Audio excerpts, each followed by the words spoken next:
McDonald's welcome to Kristin Lindeen. Thank you. Thanks, Rick.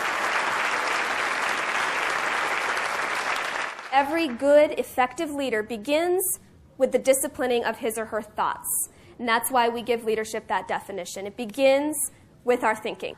And when we leaders are able to discipline our thoughts, whether it's at work or at home or in the community, we're able to practice a marvelous idea called personal accountability. Personal accountability, that is the core message of QBQ Inc. That's the only thing we train on, not because other trainings are not important, but because we believe that personal accountability is the foundation from which all other trainings can be built. And that's what I'm here to share with you today, is this idea called the question behind the question. The purpose of this session today is to identify the lousy questions in our lives and begin to remove them, to recognize the danger that they present, and to instead learn how to replace those questions with better questions. And the QBQ is just always a better question.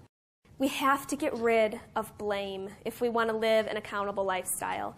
So questions that begin with who and have a whodunit tone that point the finger, we got to get those out of our lives. So those are the three traps. Questions that begin with why lead us to victim thinking. Questions that begin with when lead us to procrastination. And questions that begin with who lead us to blame. So the QBQ helps us eliminate three traps, and the first one is right there on your sheet. Questions that begin with why lead me to victim thinking. That's the V word on your sheet. Victim thinking. Questions like, why is this happening to me? Why doesn't anyone understand me? Why can't we get good people? Why is life so unfair? Questions like this lead us to victim thinking because they begin with why and they have a poor me tone. I'm throwing myself a little pity party when I ask these questions all day. And I'm guilty. I am a whiner. Do I have any whiners in the room with me? Yeah, loud and proud. Oh, we've got some finger pointing over here. Dorothy works at Chick-fil-A, and I know they're based here in Atlanta, but how many of you have Chick-fil-A's where you come from? So Catherine had to very quickly gather up all her things and throw out her trash. She raced her friends to the bus, and it wasn't until they were a little ways down the highway that Catherine realized what she'd done. She couldn't believe she had done it again. She did not want to call her mom and tell her what had happened. Does anyone have a guess for me? Retainer. See, I see you've all been there.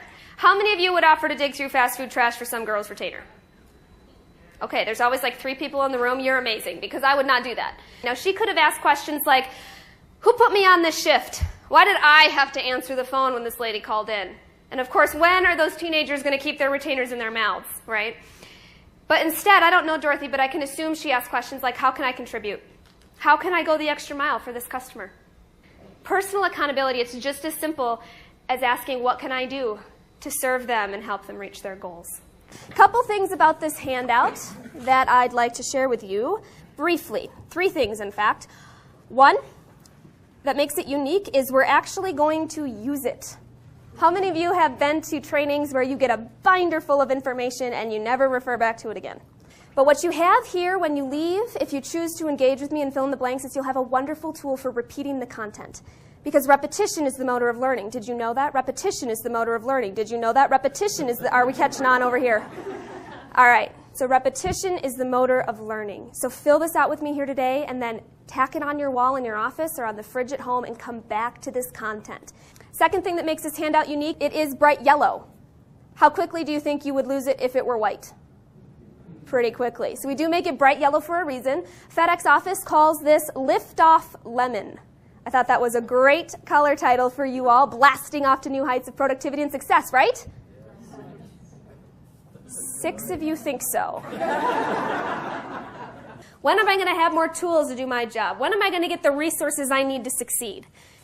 Those 2 questions are very externally focused. Instead, we want to ask the QBQ below, what can I do to achieve with the resources I already have? You know, we define creativity as succeeding within the box. Some of you may have heard of thinking outside the box. That's being creative. Let's think outside the box and dream big. It's great to dream. But at the end of the day, we all have a box that we've been given. And not many of us have the authority to reach outside that box and get more resources, more products, more people. We don't always have control over those things. So instead of sitting inside that box and saying, why don't I have a bigger box? When is someone going to get me more tools inside my box? Who moved my box? Instead of sitting inside the box whining and blaming and procrastinating, we just want to say, all right, here's my box. What can I do to achieve with the resources that I have inside my box? It's a great question, and it's a great way to get creative on the job and get things done and be exceptional in our roles at work.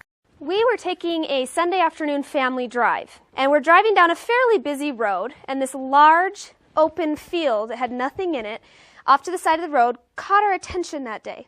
And it caught our attention because it was absolutely littered in newspapers. And then we noticed something else. This man tumbled out of his wheelchair and starts dragging himself like this across the field, clutching newspapers to his chest as he went. So all of us kids, almost in unison, yelled out, "Mom, Dad, we have to pull over. We have to help."